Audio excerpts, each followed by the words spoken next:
So over the last couple of months, things have gotten very dark for Diddy. Essentially, it's been like the end of the movie Goodfellas, when all the guys know the party is finally over, and the feds are coming to get them. Only for Diddy, this is his real life. And now he has over 120 alleged victims who have come forward, men, women, and individuals who were children at the time of the alleged criminal activity. Basically all coming together to allege some downright disgusting, inhumane things this man allegedly did. You're gonna hear about my party, they're gonna be shutting them down, they're gonna probably be arresting me. Obviously, after his houses were raided, we found out more information, like the 100 terabytes of data that Diddy had in his possession that many suspect to be of various blackmail for various extortion. They also seized evidence of the freak-offs, electronic devices that contain images and videos of the freak-offs with multiple victims.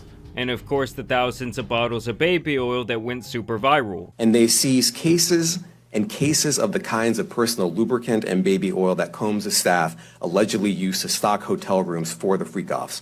More than 1,000 bottles altogether. In terms of trying to get out of this, Diddy has requested and failed to get bail 3 different times, and due to witness tampering, it looks like this man will be seeing his last days behind bars. And of course, when it comes to these freak-offs that Diddy was hosting, there were thousands of celebrities and other high-profile individuals attending the events, as well as thousands of potential victims who were exploited by Diddy and his massive team. Wow, okay, I've got a lot I can't tell. So, I can't tell that one either. Over the last 40 years, many people have been very close associates with Diddy, as he is one of the biggest business moguls in the entertainment industry, and really did hold the keys to many artists' careers over the last 4 decades. And it's no secret that his right-hand man for this entire period of time has almost always been Sean Carter, aka Hov, aka Jay-Z. Who is also one of the biggest business moguls to come out of music as well. He was just such a charismatic person. And we've had that in common for a while, but we always was competitive with each other as well. In a lot of ways, P. Diddy and Jay-Z laid the blueprint, no pun intended, on how to go from a dope rapper, a talent evaluator, and really start doing big business where you achieve actual ownership and stake in these companies who are making money from you.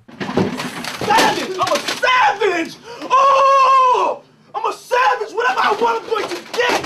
Whatever I want, I have to get! And now Jay-Z has been listed in one of the many complaints against Diddy, and so today we're going to talk about it. So all of the cases against Diddy so far have been filed by a lawyer named Tony Busby. His name might sound familiar as he has represented clients in several high-profile cases. He is the one who helped all of those women file against Deshaun Watson years ago, and he was also involved in the case where people died during the Travis Scott concert. Tony is representing an anonymous source here who claims she was physically violated by P. Diddy, Jay-Z, and an unnamed female celebrity back in the year 2000 at a Video Music Awards after-party. On or around September 7, 2000, plaintiff, then 13 years old, had a friend drive and drop her off near Radio Music City Hall in New York City so she could try and attend the VMAs. They say she arrived at the venue, saw a large crowd, but could not sneak her way inside. But determined to get into the VMAs, or an after-party, she approached several limo drivers parked nearby and attempted to talk her way into entering. One of the limousine drivers she spoke to claimed to work for defendant Combs. The driver allegedly told her that Combs liked younger girls and said that she fit what Diddy was looking for. And while not allowing her into the awards, the driver invited her to the after-party. The driver stated that he had to drive Combs and others to the after-party first, but instructed the plaintiff to return to his location after the event, and that he would pick her up and take her to the after-party.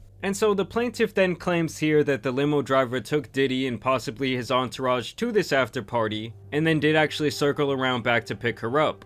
After approximately 20 minutes, plaintiff arrived at what she believed to be a large white residence with a gated U-shaped driveway. Once inside, 2 men asked plaintiff to sign a document, which plaintiff did not read but which she now believes to have been a non-disclosure agreement, and she claims she was told she could not discuss what happened at this party. She says that once she was inside the party, there were a ton of celebrities all around, with substances being used in abundance. adding that waitstaff circled the room to make sure everyone had a drink in hand. After attempting to talk to numerous celebrities, plaintiff accepted a drink from one of the waitresses circling the crowd. The drink was a reddish-yellow mixture that tasted like orange juice, cranberry juice, and something bitter. After drinking just a portion of that drink, plaintiff began to feel woozy and lightheaded, making her need to lie down. A photograph of the actual exemplary container used by Combs and/or his agents and employees to insert GHB into alcoholic drinks is seen below, and I assume this was something that was seized when his house was raided. Looking for a place to rest, plaintiff walked down what appeared to be a hallway containing several rooms off of it. She entered what appeared to be an empty bedroom so she could lie down for a moment. This room contained only a large bed with no furniture of any other kind. This is when she says Jay-Z, P. Diddy, and an unnamed female celebrity allegedly entered the room. Combs aggressively approached plaintiff with a crazed look in his eye, grabbed her, and said,